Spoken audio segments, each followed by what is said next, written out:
Audio কথনে সবাইকে স্বাগতম। সত্যজিৎ রায়ের সৃষ্ট গোয়েন্দা ফেলুদা চরিত্রটি আমাদের সবারই ভীষণ প্রিয়।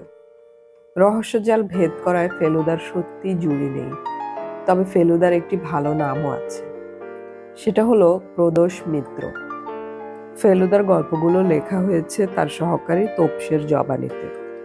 গোয়েন্দা ফেলুদার অ্যাডভেঞ্চারে আরও একটি অপরিহার্য চরিত্র রয়েছে, তিনি হলেন লালমোহন গাঙ্গুলি।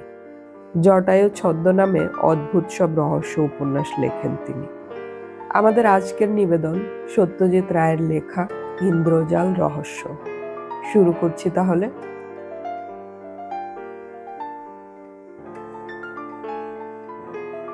অন্য অনেক জিনিসের মতো ম্যাজিক সম্বন্ধেও ফেলুদার যথেষ্ট জ্ঞান আছে। এখনো ফাঁক পেলে তাসের প্যাকেট হাতে নিয়ে আয়নার সামনে দাঁড়িয়ে হাত সাফাই অভ্যাস করতে দেখেছি। সেজন্যই কলকাতায় সূর্যকুমারের ম্যাজিক হচ্ছে দেখে আমরা তিনজনে ঠিক করলাম একদিন গিয়ে দেখে আসব। তৃতীয় ব্যক্তিটি অবশ্য আমাদের বন্ধু, রহস্য রোমাঞ্চ ঔপন্যাসিক লালমোহন গাঙ্গুলি ওরফে জটায়ু। যারা ম্যাজিকের আয়োজন করেছে তারা ফেলুদার খুব চেনা, তাই চাইতেই তিনখানা প্রথম সারির টিকিট পাওয়া গেল। গিয়ে দেখি হল প্রায় 6 আনা ফাঁকা। ম্যাজিক যা দেখলাম নেহাত খারাপ নয়, কিন্তু ম্যাজিশিয়ানের ব্যক্তিত্বে কোথায় যেন ঘাটতি আছে। ফ্রেঞ্চ কাট দাড়ির সঙ্গে একটা চুমকি বসানো সিল্কের পাগড়ি, কিন্তু গলার আওয়াজটা পাতলা। গোলমালটা সেখানেই, অথচ ম্যাজিশিয়ানকে অনর্গল কথা বলে যেতে হয়। সামনের সারিতে বসার ফলে কি হলো, হিপনোটিজম দেখাতে ভদ্রলোক লালমোহন বাবুকে স্টেজে ডেকে নিলেন। এই জিনিসটা ভদ্রলোক ভালোই জানেন। লালমোহন বাবুর হাতে পেন্সিল দিয়ে সেটাকে কামড়াতে বলে জিজ্ঞেস করলেন, চকলেট কেমন লাগছে? লালমোহন বাবু সম্মোহিত অবস্থায় বললেন, খাসা চমৎকার চকলেট। 5 মিনিট স্টেজে ছিলেন, তার মধ্যে জটায়ু একেবারে নাজেহাল হয়ে গিয়েছিলেন, আর লোকেও খুব উপভোগ করলো। লালমোহনবাবু জ্ঞান ফিরে পাবার পরে হাততালি আর থামে না। পরদিন ছিল রবিবার।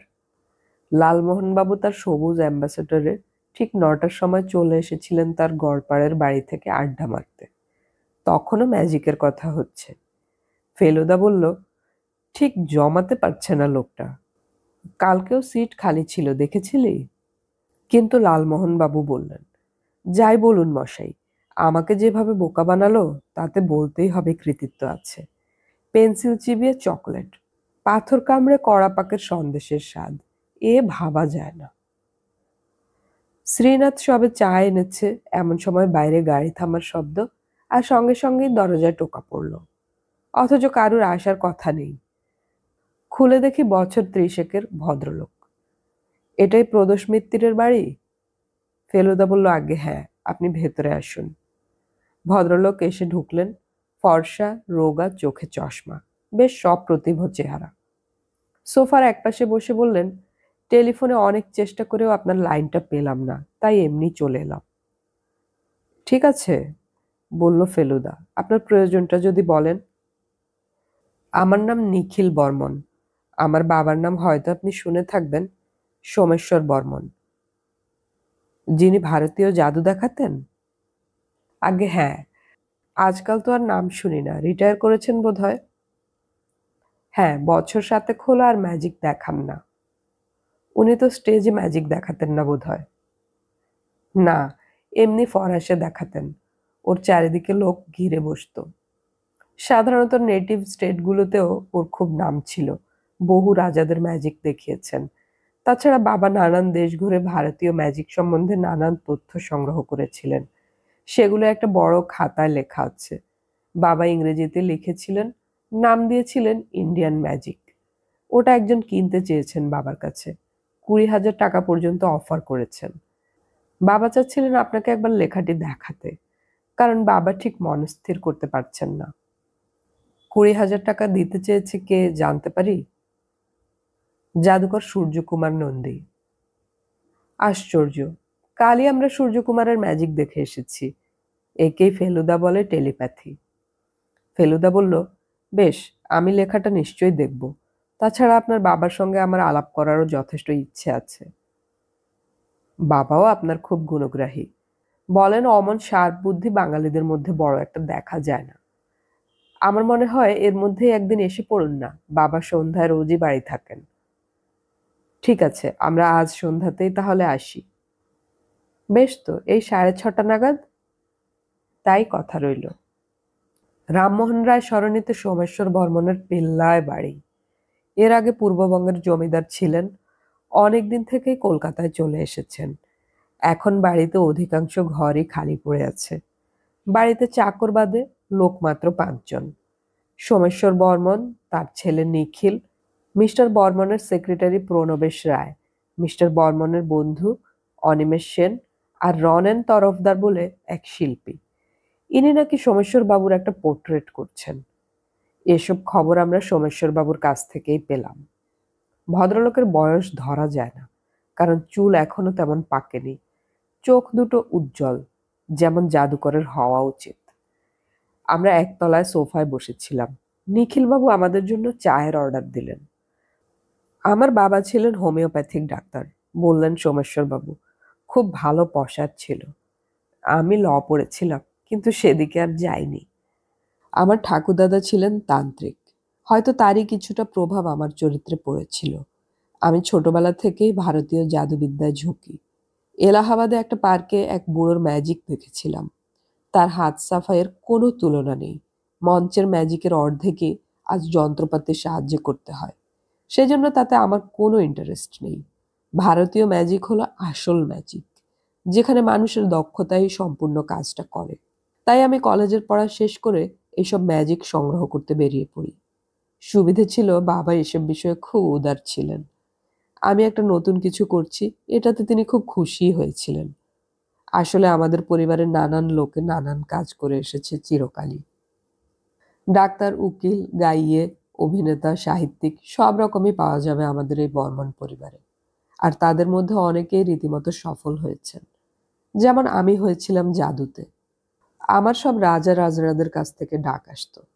প্রাসাদের ঘরে ফরাসের উপর বসে ম্যাজিক দেখাতাম। সব লোক হাঁ হয়ে যেত। রোজগারও হয়েছে ভালো। কোনো ধরা বাঁধা ফি ছিল না আমার, কিন্তু যা পেতাম সেটা প্রত্যাশার অনেক বেশি। চা এসে গিয়েছিল। ফেলুদা একটা কাপ তুলে নিয়ে বলল, এবার আপনার পাণ্ডুলিপির কথা বলুন। শুনেছি ভারতীয় জাদু নিয়ে আপনি একটা বড় কাজ করেছেন। তা করেছি, বললেন সোমেশ্বর বর্মন। আমি যা করেছি তেমন আর কেউ করেছে বলে আমার জানা নেই। এ নিয়ে আমি প্রবন্ধ টবন্ধও লিখেছি, এবং তার ফলে আমার পাণ্ডুলিপির ব্যাপারটাও জানাজানি হয়ে গেল। সেই কারণেই সূর্যকুমার আমার কাছে আসে। নইলে তার তো জানার কথা নয়। অবশ্য জাদুকর হিসেবে সে আমার নাম আগেই শুনেছে। সে কি আপনার পাণ্ডুলিপিটা কিনতে চায়? তাই তো বলে। সে সোজা আমার বাড়িতে চলে এসেছিল। আমার বেশ ভালো লাগে ছেলেটিকে। দেখে কেমন একটা স্নেহ পড়ে গিয়েছিল। কিন্তু ওর অফারটায় আমি ঠিক রাজি হতে পারছি না। আমার ধারণা আমার কাজটা খুব জরুরি কাজ, এবং তার মূল্য 20,000-এর চেয়ে অনেক বেশি। সেজন্যই চাচ্ছিলাম পাণ্ডুলিপিটা আপনি একটু পড়ে দেখুন। আপনার তো নানান বিষয়ে পড়াশোনা আছে, সেটা আপনার কেসগুলো সম্পর্কে পড়ে দেখলেই বোঝা যায়। বেশ তো, আমি সে আগ্রহে পড়ব আপনার লেখা। সোমেশ্বরবাবু তার সেক্রেটারির দিকে ফিরে বললেন, প্রণবেশ, যাও তো, খাতাটা একবার নিয়ে এসো। সেক্রেটারি চলে গেলেন আজ্ঞা পালন করতে। ফেলুদা বলল, আমরা কাল সূর্যকুমারের ম্যাজিক দেখতে গিয়েছিলাম। কেমন লাগলো? মোটামুটি, বলল ফেলুদা। তবে ভদ্রলোক হিপনোটিজমটা বেশ আয়ত্ত করেছেন, আর যা ম্যাজিক সবই যন্ত্রের কারসাজি। সোমেশ্বরবাবু হঠাৎ সামনের প্লেট থেকে একটা বিস্কুট তুলে নিয়ে সেটা হাতের মুঠোয় বন্ধ করে। পর মুহূর্তে হাত খুলে দেখালেন বিস্কুট হাওয়া। তারপর সেটা বেরোলো লালমোহনবাবুর পকেট থেকে। ফেলুদা প্রশংসায় পঞ্চমুখ। আপনি ম্যাজিক বন্ধ করে দিলেন কেন? আপনার তো অদ্ভুত হাত। ভদ্রলোক মাথা নেড়ে বললেন, আমি এখন পাণ্ডুলিপিটা নিয়ে কাজ করব। বইটা ছাপাতে পারলে মনে হয় কাজে দেবে। এ নিয়ে তো আর বই লেখা হয়নি। তাহলে আমি খাতাটা নিলাম, বলল ফেলুদা। আমি পরশু ফেরত দেব, এইরকমই সন্ধ্যাবেলায়। বেশ, তাই কথা রইল। ফেলুদা পরদিন সকালেই বলল তার নাকি পাণ্ডুলিপি পড়া শেষ হয়ে গেছে। সে সারা রাত পড়েছে। ভদ্রলোকের হাতের লেখা মুক্তোর মতো, and it's a gold mine. ছেপে বেরোলে একটা প্রামাণ্য বই হয়ে থাকবে। ২০ কেন ৫০,০০০ দিলেও এ পাণ্ডুলিপি হাতছাড়া করা উচিত নয়। সন্ধ্যাবেলা সোমেশ্বরবাবুকে গিয়ে আমরা সেই কথাটাই বললাম। ভদ্রলোক শুনে যেন অনেকটা আশ্বস্ত হলেন। বললেন, আপনি আমার মন থেকে এই বিরাট চিন্তা দূর করে দিলেন। আমি দোটানার মধ্যে পড়েছিলাম, কিন্তু আপনি যখন পড়ে এত প্রশংসা করলেন, তখন আবার মনে বল ফিরে পাচ্ছি। প্রণবেশ পাণ্ডুলিপিটাকে টাইপ করেছে। ও অনেকবার বলেছে যে এত আশ্চর্য সব তথ্য এতে আছে। আমার বন্ধু অনিমেষও সেই একই কথা বলেছে। এবার নিশ্চিন্তে সূর্যকুমারকে না বলে দিতে পারবো। ভালো কথা, কাল আমার ঘরে চোর এসেছিল। সে কি? আমার ঘুমটা ভেঙে যায়। আমি কে বলতেই পালায়। এর আগে কখনো চুরি হয়েছে কি? কক্ষনো না। আপনার ঘরে কোনো ভ্যালুয়েবল জিনিস আছে কি? আছে, কিন্তু সেটা আমার সিন্দুকে থাকে। সিন্দুকের চাবি আমার বালিশের নিচে থাকে। আর সেটা সম্বন্ধে আমার বাড়ির লোকেরা কেউ জানে না। আমি জানতে পারি কি? আমার অদম্য কৌতূহল হচ্ছে। নিশ্চয়ই পারেন। ভদ্রলোক উঠে দোতলায় গেলেন।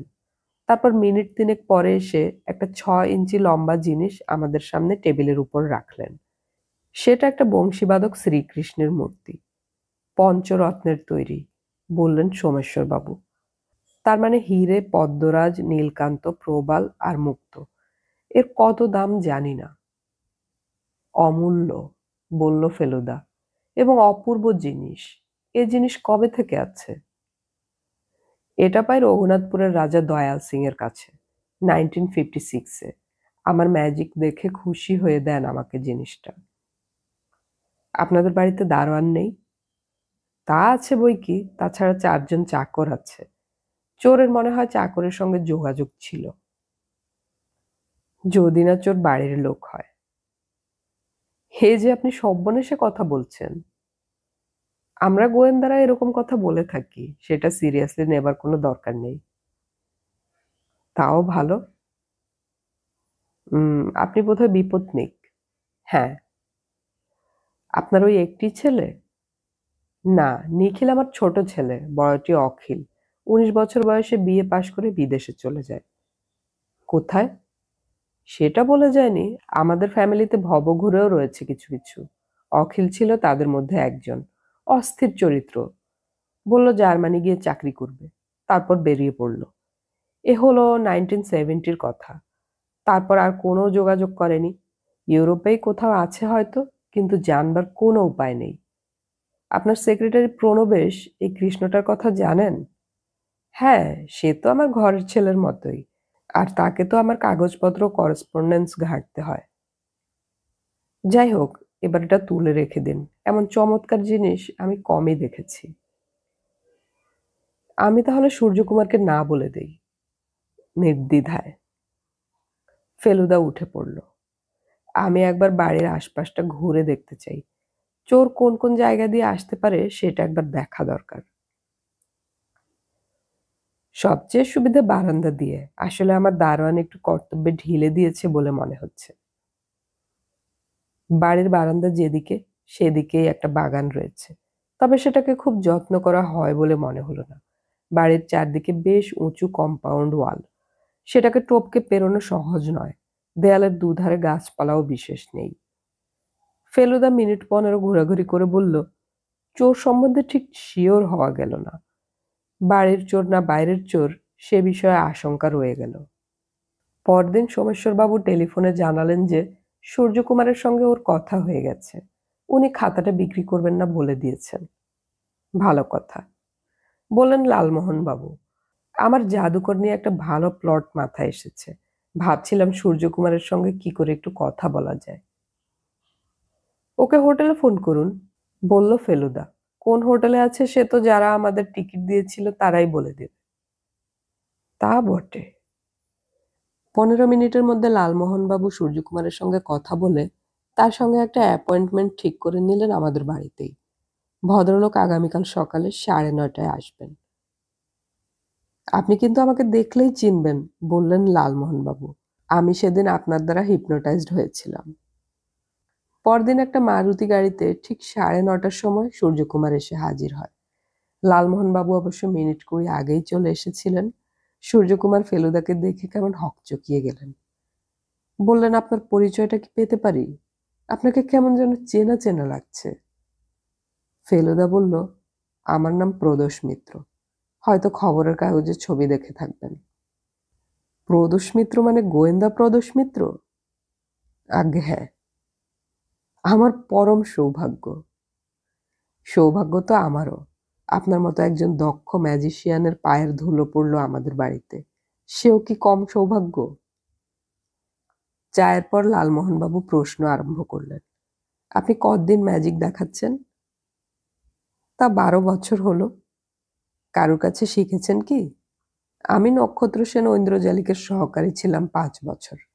তার বয়স হয়েছিল, স্টেজে ম্যাজিক দেখাতে দেখাতে স্ট্রোক হয়ে মারা যান। তার সব ম্যাজিকের সরঞ্জাম আমার হাতে পড়ে।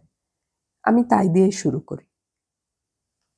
আপনাকে কি সারা ভারতবর্ষ ঘুরে খেলা দেখাতে হয়? হ্যাঁ, শুধু ভারতবর্ষ কেন, আমি জাপান আর হংকংও গিয়েছি। বটে। আগে হ্যাঁ, আগামী বছর সিঙ্গাপুর থেকে নেমন্তন্ন আছে। আপনার ফ্যামিলি নেই? না, আমি ব্যাচেলার। এখনো ম্যাজিক অভ্যাস করতে হয় আপনাকে, না আর দরকার হয় না? এখনো সকালে 2 ঘন্টা হাত সাফাই প্র্যাকটিস করি। ওটা থামালে চলে না। এবার ফেলুদা একটা প্রশ্ন করল, আপনার সঙ্গে সোমেশ্বর বর্মনের বোধহয় আলাপ হয়েছে? আজ্ঞে হ্যাঁ। আপনি তো ভারতীয় জাদুবিদ্যার পাণ্ডুলিপিটা কিনতে চেয়েছিলেন। হ্যাঁ। কেন? আমি ভেবেছিলাম আমার বিলিতি ম্যাজিকের মধ্যে কয়েকটি দেশি আইটেম ঢোকাতে পারলে অ্যাট্রাকটিভ হবে। কিন্তু ভদ্রলোক বই বিক্রি করলেন না। আমি 20,000 অফার করেছিলাম। তবে বিক্রি না করলেও ওর সঙ্গে আমার খুব ভালো সম্পর্ক গড়ে উঠেছে। কারণ আমি ওকে সত্যিই শ্রদ্ধা করি। উনি আমার শো শেষ হলে তারপর ওদের বাড়িতে গিয়ে আমাকে থাকতে বলেছেন। আপনার শো শেষ হচ্ছে কবে? এই রবিবার। এরপর কোথায় যাওয়া? দিন 7 বিশ্রামের পর পাটনা যাব। লালমোহনবাবুর আরো 2-একটা প্রশ্ন ছিল, তারপরে ভদ্রলোক বিদায় নিলেন। আমারও ভদ্রলোককে খারাপ লাগলো না। ফেলুদা বলল, বিদেশি জামা কাপড় জুতো পরেছে, বোধহয় জাপান কিংবা হংকংয়ে কেনা। এমনিতে বেশ শৌখিন লোক, যেমন ম্যাজিশিয়ানরা সাধারণত হয়। সোমেশ্বর বাবুদের সঙ্গে বেশ জমিয়ে নিয়েছে বলুন, বললেন লালমোহনবাবু। নইলে আর বাড়িতে এসে থাকতে বলে? এ সপ্তাহটায় আর কোনো ঘটনা ঘটল না। তারপর যেটা হলো সেটা একেবারে বজ্রপাত। মঙ্গলবার দিন সোমেশ্বরবাবু ফোন করে জানালেন যে তার বাড়িতে খুন হয়েছে তার বহুদিনের বেয়ারা অবিনাশ। আর সেই সঙ্গে সিন্দুক থেকে পঞ্চরত্নের কৃষ্ণ হাওয়া। একসঙ্গে ডবল ট্র্যাজেডি। ফেলুদা তৎক্ষণাৎ লালমোহনবাবুকে ফোন করে বলে দিল সোমেশ্বরবাবুর বাড়িতে আসতে। আর আমরা ট্যাক্সি করে চলে গেলাম। গিয়ে দেখি পুলিশকেও খবর দেওয়া হয়েছে। ইন্সপেক্টর ঘোষ ফেলুদার চেনা। দেখে বললেন, স্রেফ ডাকাতির কেস। খুন করার মতলব ছিল না, সামনে বাধা পেয়ে খুন করেছে। আসল উদ্দেশ্য ছিল সিন্দুক থেকে ওই কৃষ্ণটা নেওয়া। এ বাইরের লোকের কাজ, তাতে কোনো সন্দেহ নেই। এই সেদিন একটা ডাকাতির কেস হয়ে গেল। ওই কৃষ্ণের কথা কিন্তু এ বাড়ির লোক ছাড়া কেউ জানতো না। তাহলে এ বাড়ির ভেতর থেকেই ব্যাপারটা হয়েছে। সোমেশ্বরবাবুর ছেলে আছেন, সেক্রেটারি আছেন, বন্ধু আছেন, আর্টিস্ট রনেন তরফদার আছেন। সূর্যকুমার বলে সেই ম্যাজিশিয়ান কাল থেকে এখানে রয়েছেন। এর মধ্যেই কেউ গিল্টি। আর যদি তাই হয়, তাহলে তো আমাদের অনেক কাজ সহজ হয়ে যাচ্ছে। খুনটা কখন হয়েছে? রাত 1টা থেকে 3টার মধ্যে। বেয়ারা কি চোরকে বাধা দিতে গিয়েছিল? তাই তো মনে হচ্ছে। আমরা বাড়ির ভিতরে ঢুকলাম। একতলার বৈঠকখানায় সোমেশ্বরবাবু মাথায় হাত দিয়ে বসে আছেন। ঘরে আর সকলেই রয়েছে, কেউ দাঁড়িয়ে, কেউ চেয়ারে বসে। ফেলুদা সোমেশ্বরবাবুকে বলল, ঘটনাটা একটু বলবেন? এই বেয়ারা কি আপনার অনেক দিনের বেয়ারা? 30 বছর। অবিনাশের মতো ভালো লোক পাওয়া খুব দুরূহ। খুনটা কোথায় হয়? একতলায়। চোর সিন্দুক থেকে কৃষ্ণটা নিয়ে পালাচ্ছিল। সেই সময় হয়তো অবিনাশের ঘুম ভেঙে যায়।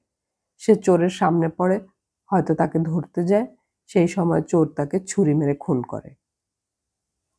আপনারা কে কোথায় শোন জানতে পারি? আমার ঘর তো আপনি দেখেছেন। আমি আর অনিমেষ দোতলায় শুই, বাকি সকলে একতলায় শোয়। কাল সূর্যকুমার এখানে এসেছেন কদিনের জন্যে, তাকে একতলায় একটা গেস্ট রুম দেই। কিন্তু আপনার এই কৃষ্ণর কথা তো বাইরের কেউ জানতো না। তা তো নাই, অথচ বাড়ির কেউ এমন কাজ করে থাকতে পারে সেটা ভাবা অসম্ভব মনে হচ্ছে। আপনার বালিশের নিচ থেকে চাবি নিল আর আপনি টের পেলেন না? আমি যে ঘুমের ওষুধ খেয়ে ঘুমাই, সে গভীর ঘুম। সিন্দুকের চাবিটা কি রেখে গেছে? হ্যাঁ, সেটা তালাতেই ঝুলছিল। যে অস্ত্রটা দিয়ে খুন করেছিল সেটা পাওয়া গেছে? না। ইন্সপেক্টর ঘোষ এ সময় এসে বললেন তিনি সকলকে জেরা করতে চান। ফেলুদা বলল, আপনার জেরার পর আমি যদি একটু জেরা করি তাহলে আপনার অস্বস্তি নেই তো? মোটেই না। আপনার কীর্তিকলাপের সঙ্গে আমি বিলক্ষণ পরিচিত। নইলে প্রাইভেট ডিটেকটিভকে আমরা বিশেষ পাত্তা দেই না। ইন্সপেক্টর ঘোষ সোয়া ঘন্টা ধরে সকলকে জেরা করলেন। আমরা তখন চাটা খেলাম। সোমেশ্বরবাবু যথেষ্ট আঘাত পেয়েছেন, খুনের ব্যাপারেও, চুরির ব্যাপারেও। কিন্তু তাতে আতিথেয়তার কোন রকম ত্রুটি হলো না। আমরা চা খেয়ে বাইরে বাগানে বেরিয়ে গিয়েছিলাম। কিছুক্ষণ পরে ইন্সপেক্টর ঘোষ এসে বললেন, আমার কাজ শেষ, এবার আপনি টেক ওভার করুন। ফেলুদা ভিতরে গিয়ে প্রথমেই সোমেশ্বরবাবুর ছোট ছেলে নিখিলবাবুকে নিয়ে পড়ল। আমরা নিখিলবাবুর ঘরেই বসলাম। ফেলুদা প্রথমেই জিজ্ঞেস করলো, আপনি কি করেন? আমার একটা অকশন হাউস আছে মির্জা গালিব স্ট্রিটে। কি নাম? Modern sales bureau. জানি, দোকানটা দেখেছি। হ্যাঁ, তাহলে দেখে থাকতে পারেন, ওখানে আমি সকাল 10টা থেকে 6টা পর্যন্ত থাকি। ব্যবসা কিরকম চলে? ভালো। আপনি আর্ট সম্বন্ধে ইন্টারেস্টেড? আমার কাজের মধ্যে দিয়ে তো অনেক রকম আর্টের জিনিসপত্র আমাদের ঘাটতে হয়, সেই সূত্রে বেশ কিছু জানা হয়ে গেছে। কত বছর হচ্ছে আপনি এ কাজ করছেন? 7 বছর। আপনার বয়স কত? 33 চলছে। আপনার দাদা আপনার চেয়ে কত বড়? 3 বছর। দাদার সঙ্গে আপনার সদ্ভাব ছিল? দাদা মিশুকে ছিলেন না, কথাও বেশি বলতেন না, বন্ধু বান্ধবও বেশি ছিল না। সত্যি বলতে কি, দাদার কারোর উপরই টান ছিল না, এমনকি আমার উপরও না। নিখিলবাবুর কথা শুনে আমার কেন যেন একটু অদ্ভুত লাগছিল, সেটা কিছুতেই বের করতে পারলাম না। বিদেশে গিয়ে দাদা আপনাকে চিঠি লেখেননি? ফেলুদা জিজ্ঞেস করলো। না, শুধু আমাকে না, কাউকেই লেখেননি। বাবার ম্যাজিকে আপনার কোনো ইন্টারেস্ট ছিল? নিশ্চয়ই ছিল, তবে বাবা তো বেশিরভাগ ম্যাজিক বাইরে দেখাতেন, সেগুলো আর আমাদের দেখা হতো না। নিজে ম্যাজিক করার শখ হয়নি? তা হয়নি, শুধু দেখতেই ভালো লাগতো। এই যে অঘটনটা ঘটলো, এটার জন্য কে দায়ী, সে সম্বন্ধে আপনার কোনো ধারণা আছে? না, একেবারেই নেই। তবে বাবাকে আমি অনেকবার বলেছি কৃষ্ণটা বাড়িতে না রেখে ব্যাংকে রাখা উচিত। বাবা আমার কথায় কান দেননি। নিখিলবাবুর সঙ্গে কথা শেষ করে আমরা সোমেশ্বরবাবুর বন্ধু অনিমেষবাবুর কাছে গেলাম। খাট আর চেয়ার ভাগ করে আমরা বসলাম ভদ্রলোকের ঘরে। ফেলুদা জিজ্ঞেস করলো, আপনি কি করেন? আমি কিছুই করি না, বললেন অনিমেষবাবু। আমার বাবা ছিলেন উকিল, তিনি অনেক তলার একটা বাড়ি তৈরি করে গিয়েছিলেন, সেটার ভাড়া থেকে আমার চলে যায়। সোমেশ্বরবাবুর সঙ্গে আপনার বন্ধুত্ব কতদিনের? তা প্রায় 20 বছর। কি করে সূত্রপাত হয়? আমি এককালে জ্যোতিষ করতাম, সোমেশ্বর আমার কাছে এসেছিল তার ভাগ্য গণনা করাতে। ও তখন সবে ম্যাজিক দেখাতে শুরু করেছে। আমি ওর ভবিষ্যতের খ্যাতির কথা বলে দিই। এই ঘটনার 5 বছর পরে ও আমার বাড়িতে আসে এবং আমার প্রতি কৃতজ্ঞতা প্রকাশ করেন। তখন থেকে ওর সঙ্গে আমার বন্ধুত্ব। সোমেশ্বরের স্ত্রী মারা যাবার পর ও আমাকে ওর বাড়িতে এসে থাকতে বলে, বোধহয় একাকিত্ব খানিকটা কাটবে বলে। তখনই আমি চলে আসি। সে আজ 15 বছর হয়ে গেল। পঞ্চরত্নের কৃষ্ণটা আপনি কবে দেখেন? ওটার কথা তো আমি আমার গণনাই বলি, ওটা পাওয়া মাত্র ও আমাকে দেখায়। এই চুরি এবং খুন কে করতে পারে সে বিষয়ে আপনার কোনো ধারণা আছে? বাড়ির চাকরের সঙ্গে যোগসাজশ আছে এমন কোনো চোর বলেই আমার বিশ্বাস। আমার ধারণা ও সিন্দুক খুলে টাকা নিতে গিয়েছিল, তারপর সামনে এই ঝলমলে কৃষ্ণটা দেখে সেটাই নিয়ে নেয়।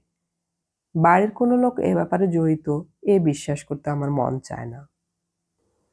সোমেশ্বরবাবুর সেক্রেটারি প্রণবেশবাবু বললেন, উনি 5 বছর থেকে সেক্রেটারির কাজ করছেন। ওর নিজের বাড়ি একটা ছিল ভবানীপুরে, কিন্তু এ বাড়িতে এত ঘর আছে দেখে সোমেশ্বরবাবুই প্রস্তাব করেন এই বাড়িতে এসে থাকার জন্য। প্রণবেশবাবুও আপত্তি করেননি। মনিব হিসেবে সোমেশ্বরবাবু কেমন লোক? চমৎকার, সেদিক দিয়ে আমার কিছু বলার নেই। কাজটা কেমন লাগে? সোমেশ্বরবাবু যেসব তথ্য সংগ্রহ করেছেন সেগুলো আশ্চর্য। টাইপ করতে করতে আমি যে কত কি নতুন জিনিস জানতে পারছি তা বলতে পারি না। আপনি কটা পর্যন্ত করেন? রাত 8টা-9টা। আপনি তো একতলায় শোন। হ্যাঁ। ঘুম কেমন হয়? ভালোই। কাল কোনো কারণে কোনো শব্দে বা ওই জাতীয় কিছুতে আপনার ঘুম ভেঙে যায়নি? না, আমি ঘটনাটা জেনেছি সকালে উঠে। এ বাড়ির কাউকে আপনার সন্দেহ হয়? কৃষ্ণটার বিষয় যখন শুধু এ বাড়ির লোকেরাই জানতো, তখন হয়তো অপরাধীও এ বাড়িতেই রয়েছে। সে হতে পারে। আমিও তো সাসপেক্টদের মধ্যে পড়ছি। তা পড়ছেন বইকি। পুলিশ অবশ্য পুরো বাড়ি সার্চ করবে, কিন্তু অতটুকু জিনিস লুকোনোর জায়গার তো অভাব নেই। তারপর সুযোগ বুঝে বার করে নিলেই হলো। সোমেশ্বরবাবুর যিনি অয়েল পেইন্টিং করছিলেন তিনিও এই বাড়িতেই থাকেন। অন্তত যতদিন না ছবি শেষ হচ্ছে ততদিন থাকবেন। এই ভদ্রলোককে আমার কেন জানি একটু অদ্ভুত লাগে। প্রথমত চেহারাটা অদ্ভুত, চাপ দাড়ি, চুল কাঁধ অব্দি নেমে এসেছে। তারপর ভদ্রলোক কথা অত্যন্ত কম বলেন। কাজ অবশ্যই ভালোই করেন, কারণ সোমেশ্বরবাবুর যেটুকু ছবি আঁকা হয়েছে সেটা আমি দেখেছি, আর সেটা ভালোই হয়েছে। ইনিও একতলায় থাকেন। ফেলুদা তার দরজায় গিয়ে টোকা মারল। ভদ্রলোক দরজা খুলে ফেলুদার দিকে একটা জিজ্ঞাসু দৃষ্টি দিলেন। আপনাকে কয়েকটা প্রশ্ন করার ছিল, বলল ফেলুদা। বেশ তো, ভেতরে আসুন। অগোছালো ঘর, যেটা হবে বলে আমি আন্দাজ করেছিলাম। আমরা মোড়া চেয়ার বিছানা মিলিয়ে বসলাম। আপনার নাম তো রনেন তরফদার? আজ্ঞে হ্যাঁ। আপনি কদিন হলো এ বাড়িতে আছেন? যেদিন থেকে ছবিটা আঁকা শুরু করেছি, তার মানে 1.5 মাস। আপনার একটা পোর্ট্রেট করতে কত সময় লাগে? ফুল ফিগার হলে এবং দিনে অন্তত 2 ঘন্টা সিটিং পেলে মাস দেড়েকে হয়ে যায়। তাহলে এখানে এতদিন লাগছে কেন? এখানে সোমেশ্বরবাবু দিনে 1 ঘন্টার বেশি সিটিং দেন না। তারপর আমাকে ওর ভালো লেগেছে বলে উনি চান আমি এখানেই থাকি। আসলে সোমেশ্বরবাবু বেশ সাঙ্গপাঙ্গ নিয়ে থাকতে ভালোবাসেন। ওর এক ছেলে বিলেতে, মেয়ের বিয়ে এবং স্ত্রীর মৃত্যুর পরে তিনি ভয়ানক একা হয়ে গেছিলেন। এ বাড়িটাকে উনি খানিকটা ভরাট করতে চান, এটা আমার ধারণা। আপনি পেন্টিং কোথায় শিখেছিলেন? আমি ফ্রান্সে শিখি 3 বছর। তাছাড়া প্রথমে কলকাতার গভর্নমেন্ট কলেজ অফ আর্টে শিখেছি। পোর্ট্রেট করে রোজগার ভালো হয়?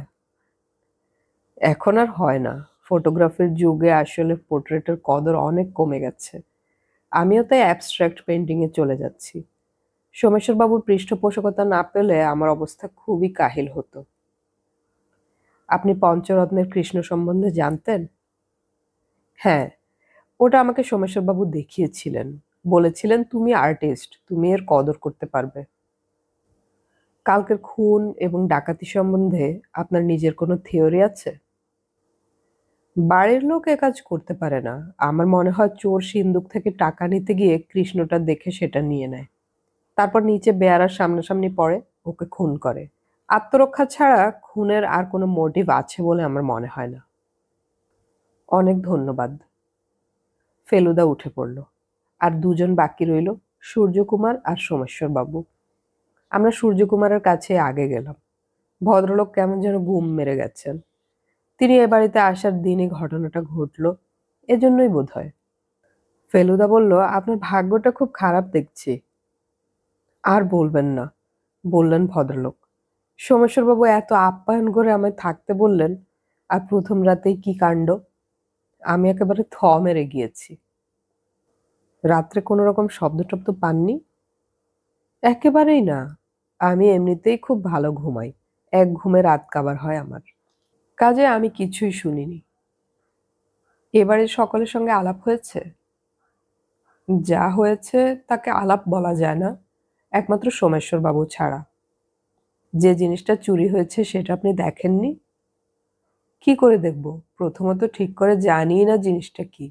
শুধু কৃষ্ণ শুনেছি এই পর্যন্ত। কৃষ্ণই বটে, তবে পঞ্চরত্নের তৈরি। যেমন সুন্দর তেমনি ভ্যালুয়েবল। লাখখানেকের উপর দাম হবে। আপনি কি এখনো এখানেই থাকবেন? সোমেশ্বরবাবু তো তাই বলছেন। বলছেন আপনাকে ডেকে এনে চলে যেতে বলার কোনো প্রশ্নই ওঠে না। তবে আপনার থাকাটা আপনার পক্ষে তেমন সুখকর হতে পারল না। এই যা দুঃখ। আপনি যখন আছেন তখন প্রয়োজনে আপনাকে আবার প্রশ্ন করা চলবে তো? নিশ্চয়ই, এ নিয়ে তো কোনো কথাই উঠতে পারে না। এরপর আমরা সোমেশ্বরবাবুর কাছে গেলাম। ভদ্রলোক এখনো মুহ্যমান অবস্থায় রয়েছেন। ফেলুদা বলল, আপনি কতটা ঘা খেয়েছেন সেটা বুঝতে পারছি। কিন্তু আমি যখন এখানে উপস্থিত রয়েছি তখন কৌতূহলবশত আপনাকে দু একটা প্রশ্ন না করে পারছি না। তা তো করবেনই, আপনার তো পেশাই এটা। আপনি কোনো রকম কিছু টের পাননি না? টের পাইনি, তবে আঘাত পেয়েছি প্রচণ্ড। প্রথমত আমার অবিনাশ বেয়ারার এই দশা। লোকটা যে কি কাজের ছিল তা বলতে পারি না। আর আমাকে কতটা মান্য করতো সেও বলে বোঝাতে পারবো না। দ্বিতীয়ত আমার পঞ্চরত্নের কৃষ্ণ। দয়াল সিং নিজ হাতে তুলে দিয়েছিলেন জিনিসটা আমায়। বললেন, তুমি শিল্পীর সেরা শিল্পী। তোমাকে এর চেয়ে কম পারিশ্রমিক দেওয়াই যায় না। আর সেই পঞ্চরত্নের কৃষ্ণ চলে গেল। আর তাছাড়া সোমেশ্বরবাবু কি যেন বলতে গিয়ে অন্যমনস্ক হয়ে পড়লেন। তারপর কয়েক মুহূর্ত পরে প্রায় আপন মনেই বললেন, আমি কি ভুল করলাম? আশা করি ভুল করেছি, কারণ জিনিসটা সত্যি হলে আমার পক্ষে আরো দ্বিগুণ বেদনাদায়ক হবে।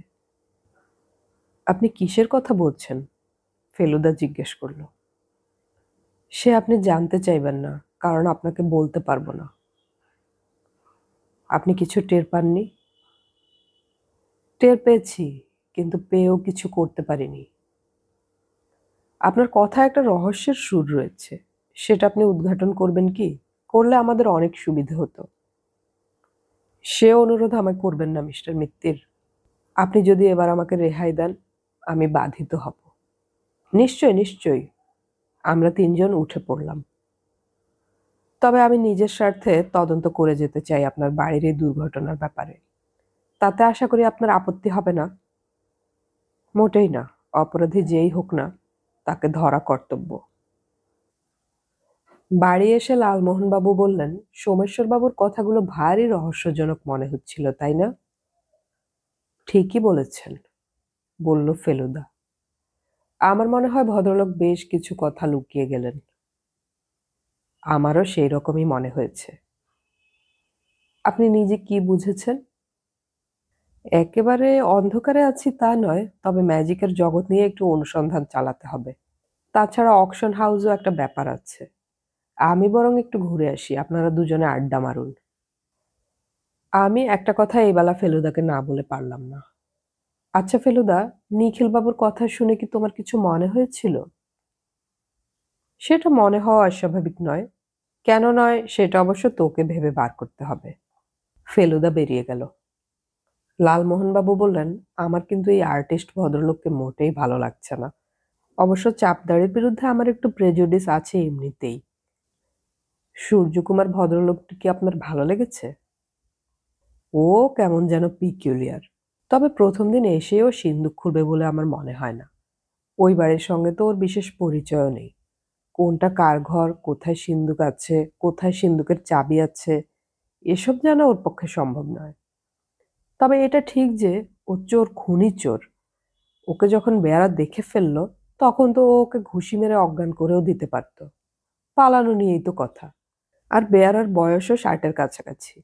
বোঝা যাচ্ছে যে চোর ছুরি হাতে নিয়েই কুকীর্তিটা করতে বেরিয়েছিল। এটা আপনি ঠিকই বলেছেন।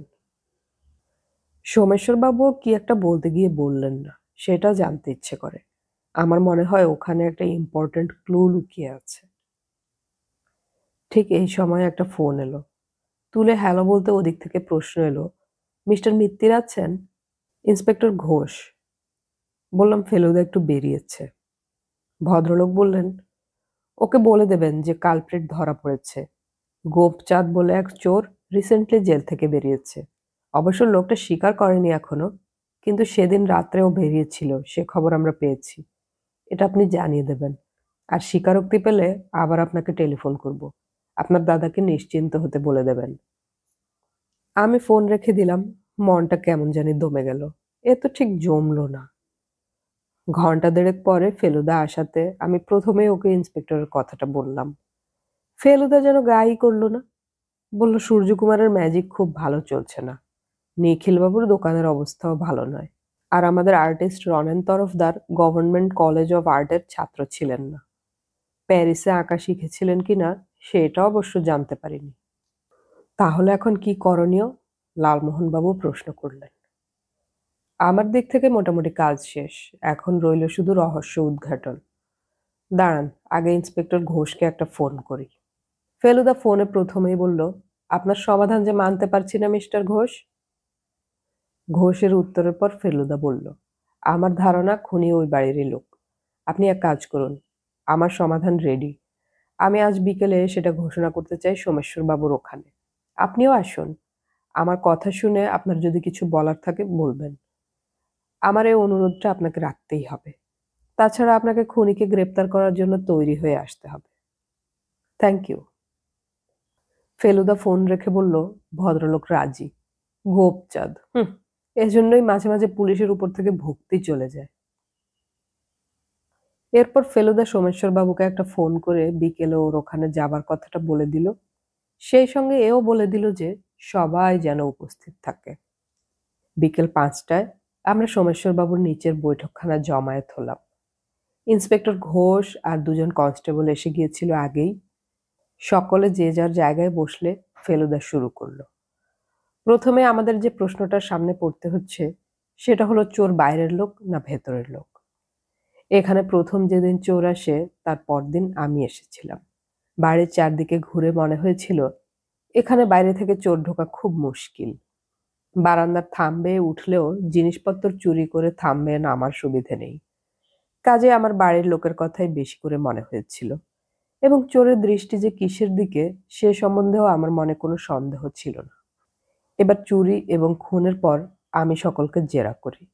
সোমেশ্বরবাবুকে জেরা করতে জানতে পারলাম তিনি এটা টের পেয়েছিলেন, কিন্তু বাধা দেবার কোনো রকম চেষ্টা করেননি। এতে মনে হয় তিনি চোরকে দেখে একেবারে হতচকিত হয়ে গিয়েছিলেন। কিন্তু চুরির পর যে খুন হবে সেটা তার পক্ষে জানা সম্ভব ছিল না। চুরির মোটিভ অবশ্য একটাই হতে পারে, চোরের হঠাৎ বেশ কিছু টাকার দরকার পড়ে গিয়েছিল। এ বাড়িতে যারা থাকেন তাদের মধ্যে রনেন তরফদার ছবি এঁকে রোজগার করছিলেন। সাময়িকভাবে তার অবস্থা স্বচ্ছন্দই বলা যেতে পারে। এ অবস্থায় তার পক্ষে চুরি করাটা অস্বাভাবিক। অনিমেষবাবু ভালোই আছেন বন্ধুর আতিথেয়তায়, কাজেই তাকে বাদ দেয়া যেতেই পারে। এবার নিখিলবাবুতে আসা যাক। নিখিলবাবুর একটা অকশন হাউস আছে। আমি খোঁজ নিয়ে জেনেছি সে অকশন হাউসের অবস্থাও খুব ভালো না। সুতরাং নিখিলবাবুর পক্ষে পঞ্চরত্নের কৃষ্ণটা পাওয়া খুবই লাভজনক হবে, কারণ তিনি নিজের অবস্থা সামলে নিতে পারবেন। আমার ধারণা প্রথম দিন নিখিলবাবুই চুরির চেষ্টা করতে গিয়ে ব্যর্থ হন। নিখিলবাবু বলে উঠলেন, আপনি বিনা প্রমাণে দোষী সাব্যস্ত করছেন। ফেলুদা বলল, এখানে শেষ হয়নি তো। আপনি তো চুরি করতে পারেননি, কাজে আপনি উত্তেজিত হচ্ছেন কেন? আমি বলছি না যে আমার যুক্তি অকাট্য। আমি শুধু অনুমান করছি। আপনি আপত্তি করতে চান তো করতে পারেন, কারণ আসল ঘটনা হলো দ্বিতীয় দিনের। প্রথম আর দ্বিতীয় দিনের ঘটনার মধ্যে একটি নতুন লোক এসে এ বাড়িতে উঠেছেন। তিনি হলেন জাদুকর সূর্যকুমার। এটাও আমি খোঁজ নিয়ে দেখেছি যে সূর্যকুমার তার প্রদর্শনীতে লোকসান দিচ্ছে। আমরা যেদিন তার ম্যাজিক দেখতে যাই সেদিনও হলে অনেক সিট খালি ছিল। এই সূর্যকুমার কি চুরি করে থাকতে পারেন? কারণ তার টাকার দরকার ছিল অবশ্যই। সূর্যকুমার বলে উঠলেন, ভুলে যাচ্ছেন মিস্টার মিত্তির, আমি সোমেশ্বর বর্মনের সিন্দুক ও তার মধ্যে পঞ্চরত্নের কৃষ্ণ সম্বন্ধে কিছুই জানতাম না। সূর্যকুমার বাবু, ফেলুদা বলল, এবারে আমি আপনাকে একটা প্রশ্ন করতে চাই। সোমেশ্বর বাবুর আপনাকে খুব ভালো লেগে গিয়েছিল, তাই না? তা লেগেছিল নিশ্চয়ই, তা না হলে আর আমাকে এখানে থাকতে বলবেন কেন? কেন ভালো লেগেছিল সে বিষয়ে আপনার কিছু বলার আছে? না। আমি যদি বলি আপনি তাকে তার প্রথম সন্তানের কথা মনে করিয়ে দিয়েছিলেন। ইনফ্যাক্ট তিনি বিশ্বাস করেছিলেন আপনি তার বড় ছেলে। সোমেশ্বর বাবু, আমি কি খুব ভুল বলেছি? কিন্তু আমার ছেলেই আমার শত্রু হলো শেষ পর্যন্ত। সূর্যকুমার বাবুর গলার আওয়াজ একটু পাতলা, যার ফলে তার ব্যক্তিত্বের কিছুটা হানি হয়। আমি নিখিল বাবুর কণ্ঠস্বরেও ঠিক একই পাতলা ভাব পেয়েছি। চেহারা দাড়ি গোঁফ লাগিয়ে যতই পরিবর্তন করা যাক না কেন, কণ্ঠস্বর তো আর বদলানো যায় না। আমার মনে হয় এই কণ্ঠস্বরেই সোমেশ্বর বাবু চিনেছিলেন। ঠিকই বলেছেন মিস্টার মিত্তির, অখিলের গলার আওয়াজ আমি চিনেছিলাম। তাহলে সূর্যকুমার ও পঞ্চরত্নের কৃষ্ণের কথাটা জানতেন? আমি জানতে পারি, বললেন সূর্যকুমার ওরফে অখিল বর্মন। কিন্তু সে কৃষ্ণ সিন্ধুকে ছিল না। আমি কিছুই চুরি করিনি। ঘরের মধ্যে একটা শোরগোল পড়ে গেল। আমিও অবাক। কৃষ্ণ ছিল না সিন্ধুকের মধ্যে? তবে সেটা কোথায় গেল? না, কৃষ্ণ ছিল না ঠিকই, বলল ফেলুদা। আপনি চোর নন, কিন্তু আপনি খুনি। কিন্তু আমার কৃষ্ণ গেল কোথায়? চেঁচিয়ে উঠলেন সোমেশ্বর বাবু। এই যে আপনার কৃষ্ণ। ফেলুদা তার কোটের পকেট থেকে জিনিসটা বার করে তার সামনে টেবিলের উপর রেখে দিল। আপনাদের বাড়িতে দুবার চোর আসেনি, তিনবার এসেছিল।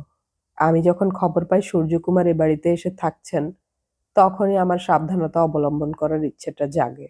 নিখিলবাবুর সঙ্গে গলার আওয়াজ আর কথা বলার ঢং মিল পেয়ে আমার প্রথমেই সন্দেহ হয়েছিল যে সূর্যকুমার আসলে অখিল বর্মন। উনি যখন নিজের পরিচয় গোপন করে রাখলেন, তখনই আমার মনে হলো যে ওর কোনো একটা দুর্ভিসন্ধি আছে। তারপর জানতে পারলাম ওর রোজগার ভালো যাচ্ছে না। উনি দেনা করে বসে আছেন, প্রতিবারই লোকসান দিচ্ছেন। তখনই আমি স্থির করি যে পঞ্চরত্নের কৃষ্ণটা আর সিন্ধুকে থাকতে দেওয়া উচিত নয়। দারোয়ানকে আমি ঘুষ দিয়ে বাড়িতে ঢুকি। তারপর বারান্দার থাম বেয়ে উপরে উঠে আমার হাত সাফাইয়ের জোরে সোমেশ্বরবাবুর বালিশের তলা থেকে চাবিটা নিয়ে সিন্দুক খুলে তার থেকে কৃষ্ণটা বার করে নেই। তারপর আবার একই পথে ফিরে আসি। দুঃখের বিষয়, আমি অবিনাশের হত্যাটাকে রুখতে পারলাম না। ইন্সপেক্টর ঘোষ ততক্ষণে এগিয়ে গেছেন সূর্যকুমারের দিকে। ফেলুদা বলল, এই একটা ব্যাপার যেখানে আপনার ম্যাজিক খাটবে না অখিলবাবু। সোমেশ্বরবাবু উঠে এসে ফেলুদার হাতটা আঁকড়ে ধরলেন। আপনার জন্য আমার কৃষ্ণ বেঁচে গেল। আপনাকে ধন্যবাদ দেবার ভাষা নেই আমার।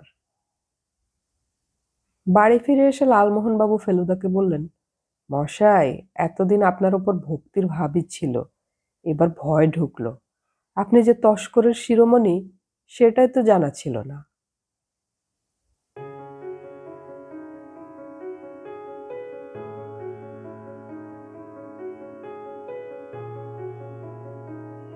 এতক্ষণ আমি পড়ে শোনালাম ফেলুদা সমগ্র থেকে নেয়া সত্যজিৎ রায়ের গল্প ইন্দ্রজাল রহস্য। অডিও কথনে আমাদের গল্প পাঠ ভালো লাগলে চ্যানেলটি সাবস্ক্রাইব করে রাখুন এবং বন্ধুদেরকে শেয়ার করুন। আমাদের গল্প পাঠ কেমন লাগছে কমেন্টে অবশ্যই জানাবেন। কোনো গল্প পাঠের অনুরোধ থাকলে সেটাও জানাবেন। আমাদের পরবর্তী গল্প শোনার আমন্ত্রণ রইল। গল্প পড়ি, গল্প শুনি, বাংলা গল্প ছড়িয়ে পড়ুক সবখানে।